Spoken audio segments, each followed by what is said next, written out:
Hola, soy Joseba de Besser Clinics y hoy vamos a entrevistar a varios miembros de Capi Clinic, una de las clínicas más populares de España. Empezaremos por Antonio, director de operaciones, que nos contará algunos aspectos más generales, y luego entrevistaremos a su director médico para unas preguntas un poco más técnicas a nivel médico. ¿Podrías hablarnos un poco sobre la historia de Capi Clinic y su equipo?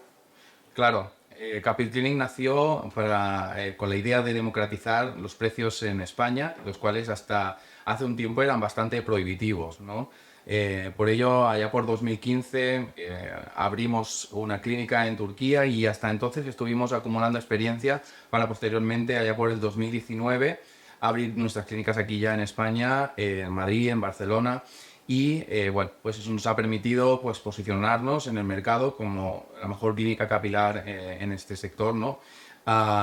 Y bueno, contar con los mejores profesionales que son altamente cualificados. Ajá. ¿Y en qué crees que se diferencia de la mayoría de las clínicas? Bueno, a ver, es cierto que pues, hay más clínicas, ¿no? Que no solamente nosotros. Nosotros nos gusta respetar siempre el trabajo bien hecho, pero siempre nos gusta pensar que nosotros somos nuestra propia competencia, ¿no? Siempre mirar cada proceso, cómo podemos mejorar, y eso nos ha permitido, pues, por ejemplo, sacar un procedimiento que es el Mind Time Fugue, en el que el folículo está el mínimo tiempo posible fuera del cuerpo y esto pues garantiza una alta supervivencia del mismo, garantizando mejores resultados, ¿no? Eh, Son muchas cuestiones, por ejemplo el precio sería también algo interesante, ¿no? Que el paciente no siempre va a estar a expensas de una sorpresa, ¿no? Que pueda venir, sino que los precios se saben desde el primer momento qué es lo que se va a pagar, ¿no? Hay muchos aspectos, de hecho yo invito más que lo que nosotros podemos decir, que es lo que dicen de nosotros, que es quizá un poquito más interesante y que esto aparece pues, en las reseñas, ¿no? Que son orgánicas, son reales de nuestros pacientes, que es lo que ellos dicen de nosotros. Pero bueno, en definitiva, siempre vas a estar viendo ahí que Capil Clinic, todo lo que hacemos cada día, el trabajo que desempeña es con la misión de hacer a nuestros pacientes felices, ¿no? Ofreciendo los mejores resultados posibles según cada caso y brindando el mejor acompañamiento en el proceso, porque al final no se trata solamente de operar, sino que se trata también de brindar un acompañamiento, que el paciente se sienta arropado después de su intervención. Por eso tenemos, por ejemplo, un departamento postoperatorio fantástico que tiene una misión increíble y que los pacientes agradecen mucho. Hola, doctor Nicolás. ¿Qué considera especialmente importante para conseguir un buen resultado en un trasplante capilar? Bueno, son un cúmulo de varios factores, realmente. Evidentemente está el factor técnico y clínico. Uno de los principales factores es que la gente que haga la cirugía, o sea, gente con experiencia, que controla, ¿no? Pues lo que hay que hacer dentro del quirófano. Otro de los factores más importantes para mí es la expectativa, centrarla muy bien con el paciente, qué se puede hacer en esa cirugía y qué no se puede hacer, o hasta dónde se puede llegar, hasta dónde no se puede llegar. Centrarlo muy bien con el paciente para que tenga claro qué es lo que buscamos, cuál es nuestro objetivo y que dentro de un año, cuando tengamos los resultados finales, pues estemos, digamos, las dos partes contentas, ¿no?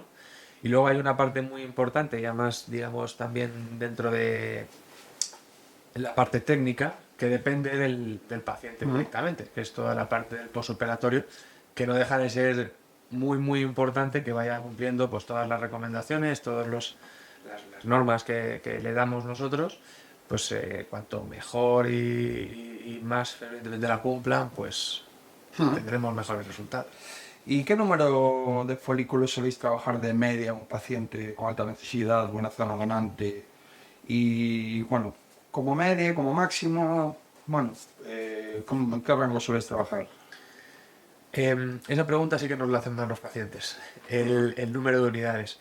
De nuevo hay que centrar muy bien al paciente dependiendo de la zona de densidad, de la zona donante, la densidad, etcétera. Si partimos, como has dicho, una zona donante de alta densidad, que la piel del paciente tiene buen aspecto, es un paciente que está sano y demás, vamos a poner, digamos, un caso aparentemente bueno, ¿no? A priori. Al final, si el paciente necesita 4.000 unidades foliculares y realmente se puede sacar sin dejarle mal la zona donante, sin ser, digamos, sin provocar un efecto nocivo en el paciente, tenemos la capacidad técnica de hacerlo. El paciente, si realmente puede recepcionar en la zona alopécica 4.000 unidades, 4.500, hemos hecho cirugías. Ahora bien, no podemos hacer o aplicar esta teoría a todos los pacientes. De hecho, al final son muchos menos los que llegamos a esos números tan altos que la media. La media, así un poco a grandes rasgos, te diría que estamos entre 2.500 3.000 unidades todos los días, casi todos los pacientes.